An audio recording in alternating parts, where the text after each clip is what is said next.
Hey guys, Tim back here from TNT RC 1. Video number 3 of the how to recover an RC airplane. As you can see, the twist is all stripped, wing and everything, tail section, elevators, rudder, ailerons, all stripped off. We had to kind of experiment around a little bit with some methods of getting the rest of this backing off of there. One of the problems we ran into, I was going to show you the tape trick, which is where you take just clear package tape. It don't have to be any certain brand, just something cheap, where you can put tape over it like this, rub it down nice and firm, and you just give it a good solid yank and it comes off of there. That worked well in the one video that we done with the 7-310, and that was just some Chinese covering. But as you can see, I just gave that a good hard pull right there, and not a lot of it came off. You know, some of them come off, but not a lot of it. You can keep fighting with that if you want, but we found something about this plane that kind of surprises me and puzzles me at the same time. But as you can see, that's not working very well with this frame. I thought it was the Ultra Coat Plus that was on this framework. It is not. It's regular Ultra Coat. Hangar 9, when they put this frame together, something is sprayed on this whole airframe. I don't know if it's a adhesion promoter for covering or a fuel proofer or something. But when it heats up, it gets extremely sticky. And only until that wood and everything is cooled perfectly all the way down, it's not sticky. We tried sanding a little bit. Your sandpaper balls up underneath. The best way to get this off that we found so far on the plywood, this is an all plywood frame on the fuselage, is just get you a single edge razor and you just have to scrape this stuff off. I mean, it comes off real easy that way, not a lot of effort. But you know, as you can see, that little patch right there is just gone in an instant. You know, doesn't take a lot of not a lot of pressure. I mean, if you have to end up doing this method, just don't put your corners down in and gout it. Just hold your razor down on her straight and just scrape it off, just like you do anything else. And some of it's taking a little bit more work than others, but as you can see, it's not taking much to take the rest of that covering all the way off of it. Now, if you're not real concerned about getting 100% of the covering off, that's fine. To me, it depends on what color you want to put over top of that. Like if I was going to put, it's very hard to see, but there's a little bit of yellow residue left right here that you can barely even see on the wood. If I was going to put white back up on top of this airframe, I'd want to take as much of that off as possible because it keeps it from showing through. Now that's depending on your covering. I mean, if you're using Ultra Coat, it pretty much doesn't matter if you get 100% of it off of there, because Ultra Coat covers anything and really has a great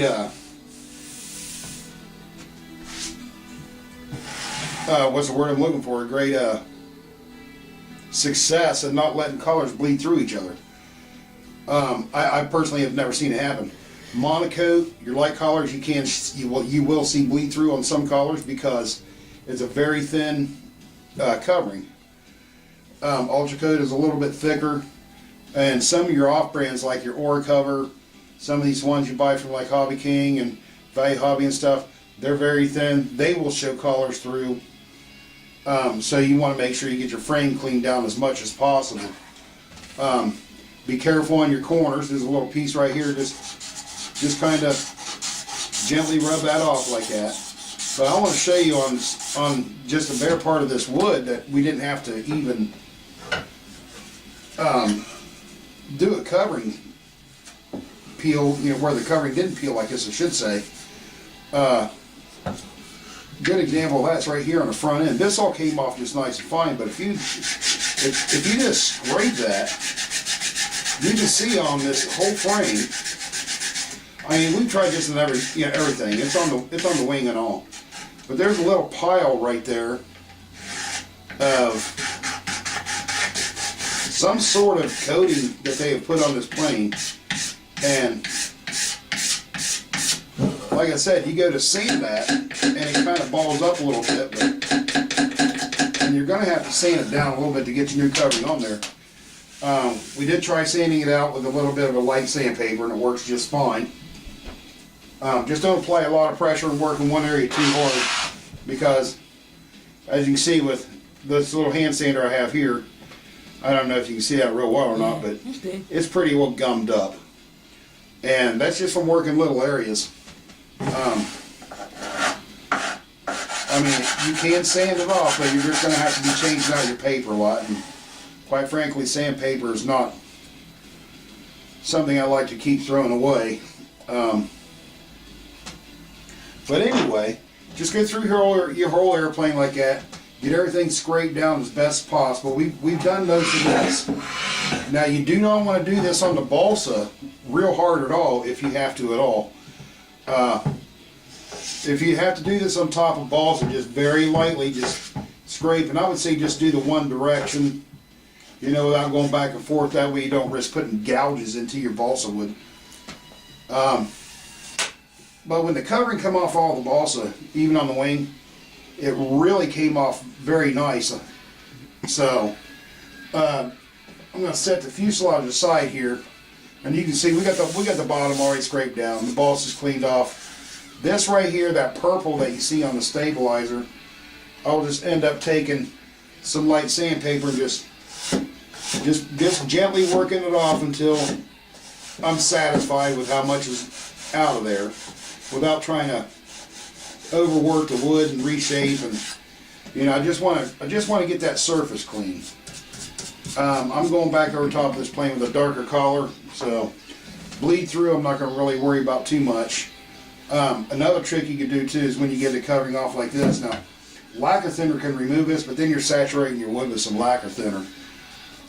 You want to try to avoid putting any kind of petroleums or anything like that on there to clean off this covering, because oil base is obviously going to be an enemy because of the oil base in it.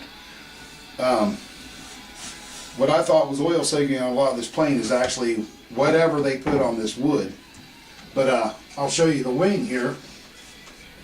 As we strip that down, we literally pulled these pieces off in just big sheets with the heat.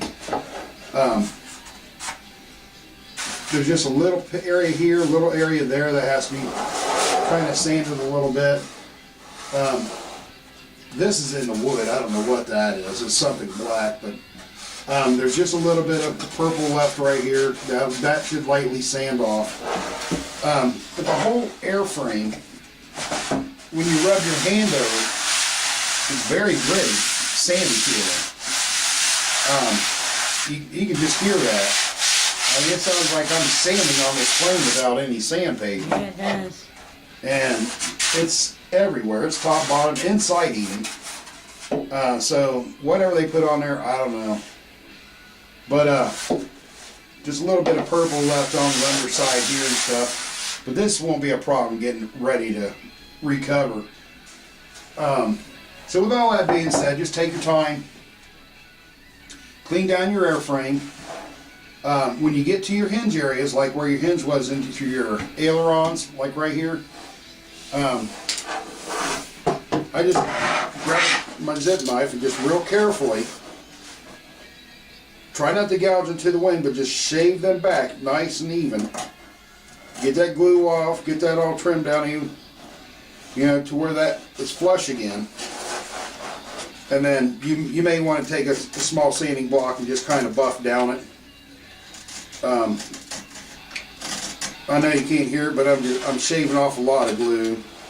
This hinge right here has got, looks like about a half a bottle of CA on it. I'm not even really trimming the hinge, I'm just actually trimming glue. I mean, but just nice little gentle strokes, get it shaved down nice. Be careful not to gouge into the back edge of your wood.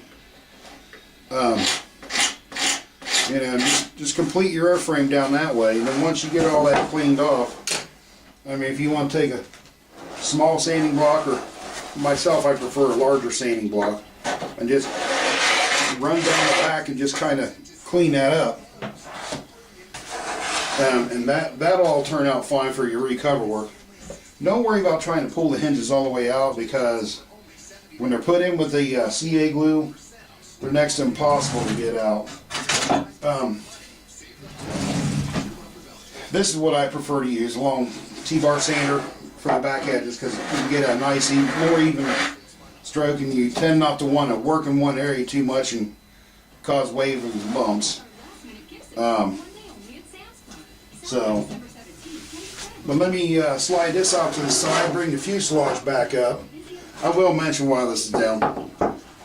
This little block that you see right here next to the belly pan, this is just an extra piece of wood. We're going to trim this back off of there, because really there's no sense in trying to cover around that little area, that stick. Why they left it like that, I don't know. Maybe they just figured out how much of the stick they could use for however many planes are building, and just cut it in even lengths without waste. But we're going to trim that part back. Let me get some of this out of the way here. Onto the tail section. The covering, once it was stripped off, we discovered just some nasty bits going on with it. We decided on several things to do, but the final conclusion is we're going to kind of rework just the hinge area of the framework. We're going to cut it out here. It's 3/8 by quarter, and I've got some 3/8 by quarter stick.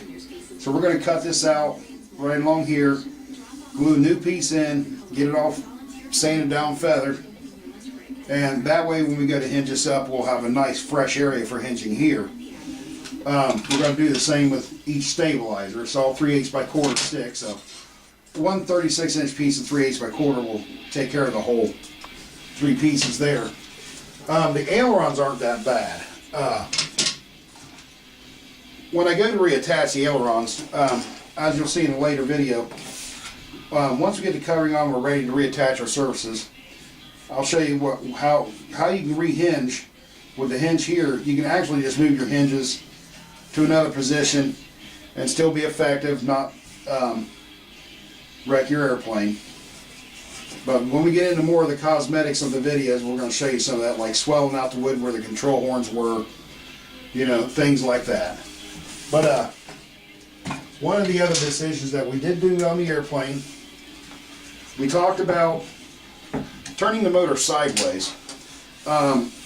Just studying it for a little bit, it doesn't look like the front end will look right with having to try to flow this all into the motor, with it turned sideways. So I'm just going to deal with the exhaust coming back and just have to take the deflector and aim it up as much as possible off the airplane.